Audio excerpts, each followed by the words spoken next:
Sweetheart, I'm so pleased that you're back again. It's been an entire year since the last time you and I sat together during our 9th anniversary, where you did me the honor of coming out and just rocking it on stage. Oh, thank you. You're absolutely welcome. You know how much I adore you, and I have so much respect for just the authenticity of how you put your music together, and how you are able to get inside of another artist's mindset and their sensibilities to be able to also create music for them. How do you put that together in your headspace? I actually don't usually specifically write for different artists. Like the way that those the few songs that I've placed have happened is I wrote them for my album. I felt like they weren't right for my album, and so I shot them. And they became, one of them went on Nicki Minaj's album, and the other one went on Cher Lloyd's album, and it just became something that happened sort of by chance. And then I kind of thought, maybe I should do this. So then I started to get into more sessions writing specifically for somebody. But it's fun. It's a lot of fun, because I'm not a rapper, but I can write rhymes, and then I can kind of like live vicariously through them, Absolutely. Yeah. What do you prefer, writing for yourself or writing for other artists?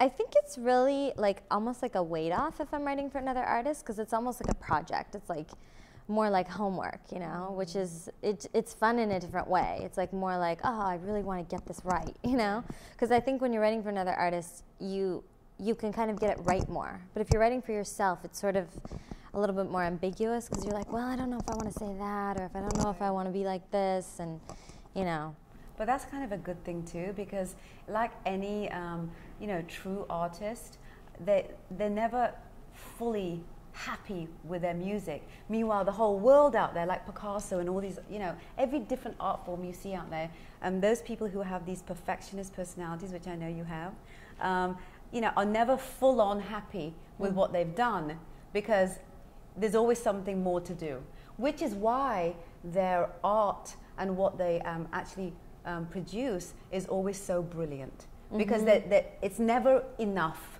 There's always something more. Yeah. I find that with you. I find over the last few years that I've seen just the transition of your style, and just there's a lot more intricate arrangements I've noticed in your dance music than you had before. There's a lot more alternative in your music in the beginning, and I love both of those elements of you, because somehow regardless of the music that you've written for yourself, which has been diverse over the last few years, even though it has been very pop cultural centric, it's still been diverse within that genre of music, right? Yeah. And I feel it's almost like I feel the journey of you as an artist just over the last few years, because of the diversity with which you brought music just to you, right? Yeah. So do you pull a lot from your personal experiences, or things that touch you, or maybe things that piss you off? Yeah. I do. I pull on myself, but I also really pull on my friends, because my life isn't very dramatic. I'm sort of like a normal person, I don't, hopefully I don't make bad decisions in relationships anymore, and I sort of am a little bit like that, so the drama that I get does come from my outside life. I live in LA, and there's lots of characters to just be, a fly on the wall and kind of observe and pull from that and write about it, so that's kind of where I get my inspiration from. But in terms of the diversity, I like to flirt with a lot of different genres, because I've been inspired by everything from hip hop to country, and if I can put that into my music, then I think that is better for the listener, because when I hear an album, if I like a song from an artist and it's like a dance song, and I buy that album, I don't want it all to be stuff that you play in the club. I'd like it to ebb and flow. Those moments when you feel like just I'm not feeling that creative vibe, yet that it's still a business. On one side it's the creative process, on the other side it's still business. You can't be out of the scene too long, right? You have to keep moving on, you got to keep hustling. what do you do? Where do you go for a source of inspiration when the normal places that you would go to just aren't giving you what you need to be able to produce the music that you need to produce by a certain timeline? Because sometimes the challenge is that, you know, I need to let it flow because that's the artistic you. But then on the other side, well, you've got to get this album out, which, by the way, you have one coming out shortly as well, which I want to talk about as well. So what do you do? Like, where do you go when you come to that place where, oh my God, I just, you know, I don't feel inspired, but I've got to finish this album?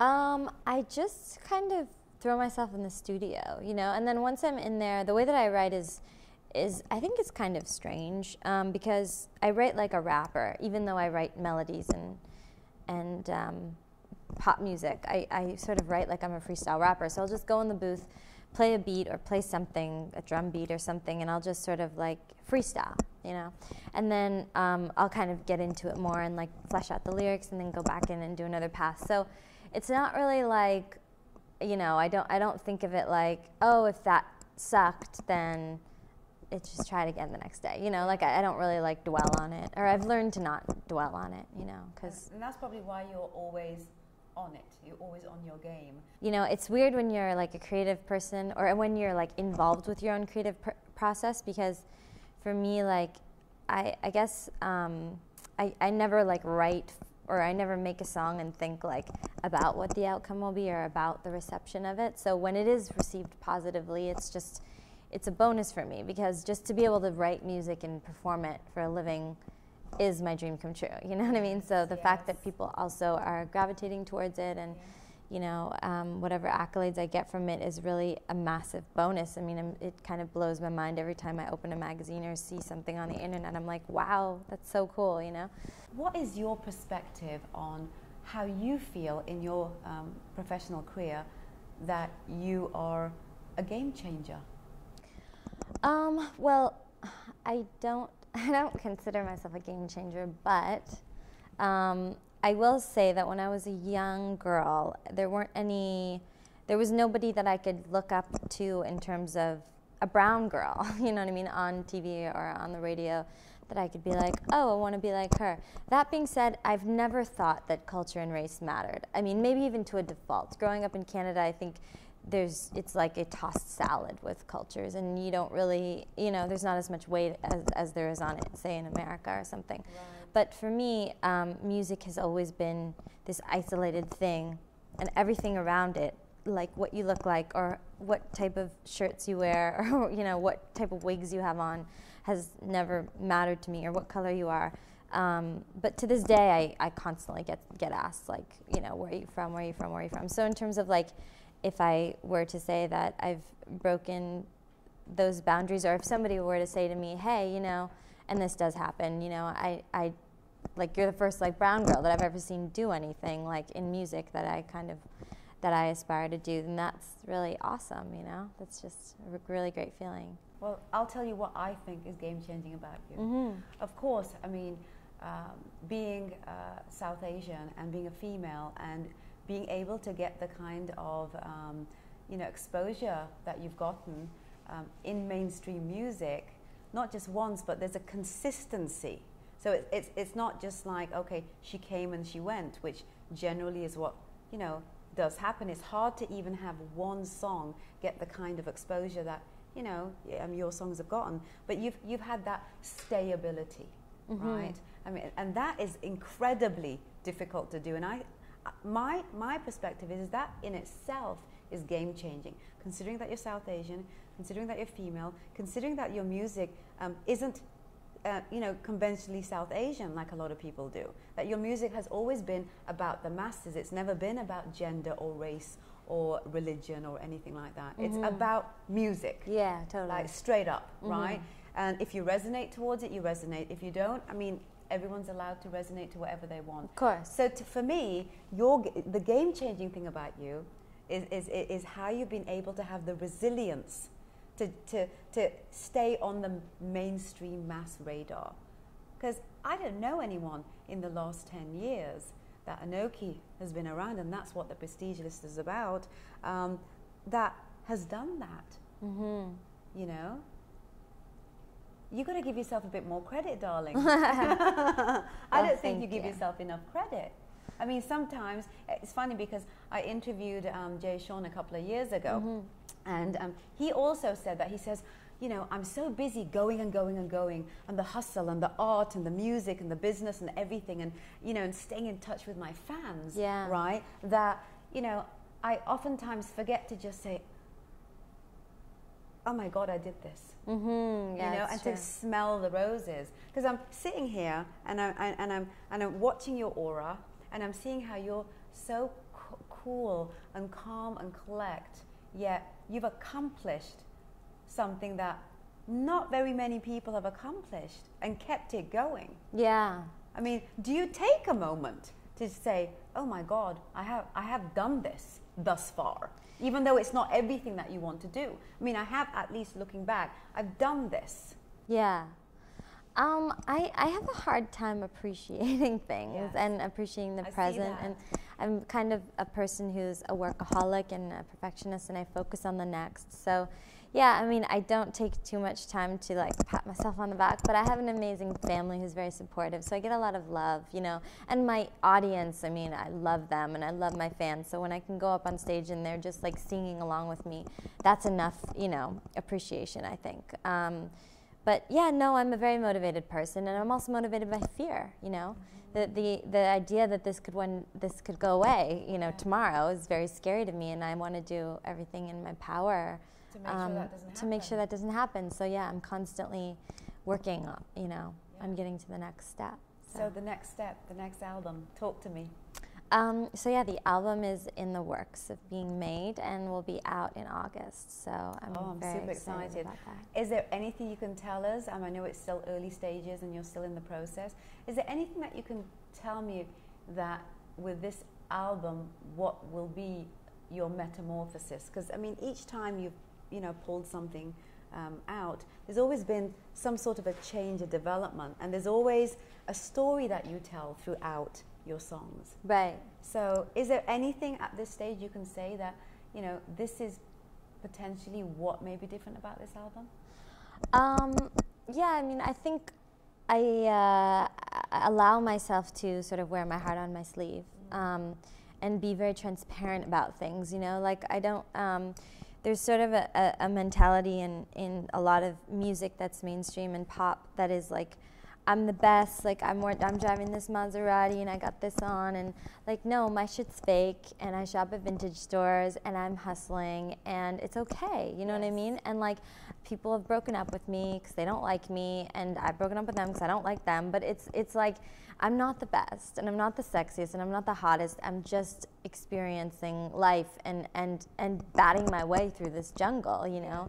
And I think just being a girl in your 20s in 2000, like just in the last like couple of years, has just been, it's an interesting time, you know, because there's so much changing and there's so much to sort of like navigate through. When I look at like my little niece who's like 11 and she's trying to figure it all out, and I'm just like, wow, like, you know, it's such a different world. And so it's a little bit of commentary on that and on relationships and just on life. It's sort of like a coming of age, which usually should happen when you're like 15, but I guess I'm a late bloomer. Not necessarily, babe. I mean, many people have epiphanies throughout their life. There's always these milestone moments that changes who you are, and just kind of maybe even changes the direction of your life, your perspective on who you are and your identity and all those things. I mean, if you look back at 10 years ago who you were, would you ever 10 years ago have thought that you were going to be who you are today? Not the professional you, right? Because we have those fantasies, we have those dreams. But you know, the personal you, I mean, how can you ever know without experiencing the 10 years who you would be today as a woman? Yeah, that's true. In today's world, right? That's true. Yeah. Yeah, no, I can't imagine. I think, yeah, when you're younger, you also have illusions about what things will be like, you know, and then there's a little bit of smoke and mirrors, and you're like, okay, that's not really like that. But that's sort of what I'm talking about. I'm not trying to uphold that, you know. Like I always tell people, if they ever say, oh, I want to be a singer and how do I do this, you know, I never say like, go on a reality show or like make a sex tape. I mean, nobody would say that, but there's so many girls who do that and who think that that's the way into fame and fortune, and it's not, you know. So I think that the reason for that is simply because you know, their caveat is the name and the fame, right? But what they don't realize is that if you have artistic integrity in whatever it is that your art form is, that name and fame is a byproduct anyway. yeah, exactly. Right? I mean, this is your foundation, right? The artistic, you know, struggle and development and foundation creating, that really is the nucleus of what gives your professional life strength, something to fall back on, right? When you don't have that foundation and your focus is creating name and fame, you'll get it if you want it hard enough. Nothing is impossible in this world, course, right? You can beckon anything in the universe and it can happen, but you won't have the foundation for longevity. That's important. Yeah. And I think that's kind of the difference with people like you. I mean, and I say this even from my perspective, right? The journey is long and the journey is hard and the journey is challenging, right? But the passion that's involved with why you do what you do, right, is what actually gives you the credibility that your public does see. Yeah, they see it because you can't fake the public for long. Yeah, it's true. Do you know what I mean? Yeah. I mean, they get what's going on. Yeah. Right. They're a lot smarter than you know, most people give them the credit for. So based on that, with your experience, what would you say, and what do you say to people who say, you know, I mean, I want to break it in the. It's such a cliche, right? Because every artist gets asked this question. Yeah. But truly, I mean, from a serious perspective, if someone was to come up to you and you truly thought that, you know what, this person has talent, but they do not know the game, what would be the one, maybe two things that you would tell them based on your experience, so that, you know, the smoke and mirrors isn't so much a part of their journey? Because at the end of the day, we are here to also help people, right? Yeah, of course. Even though our journey's been absolutely hard. So tell me, what would be that one or two things that you'd say that you absolutely need to get this now? I think to focus on your music or your art or whatever it is that your product is or your work, because the most important thing, and this is like a you know, I mean, the CEO of Procter & Gamble would say this, the most important thing is the product.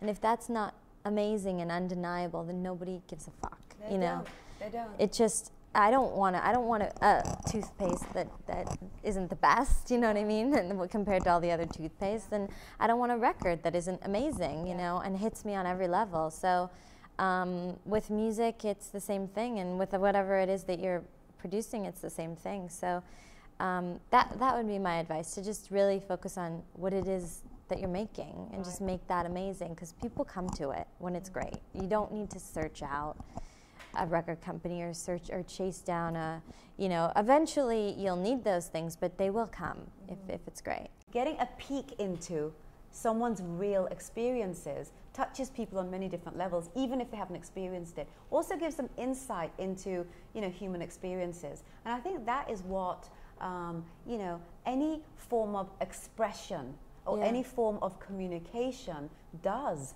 for people, you know. Thus far in your journey, what has been that aha moment? You know, that moment where you've gone, wow.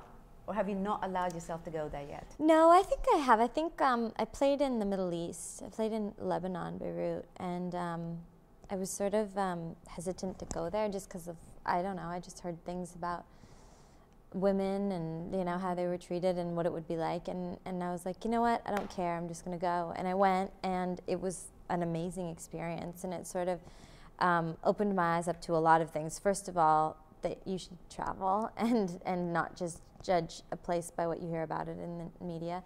And also, well, not every place, I wouldn't say, you know, go to war-torn countries, but when I went there, the other thing that was amazing was I played in front of a crowd of people who all knew the lyrics to my song, you know, and it was like thousands of people, and I was just blown away that they all knew Brand New Bitch. So yeah, it was really cool.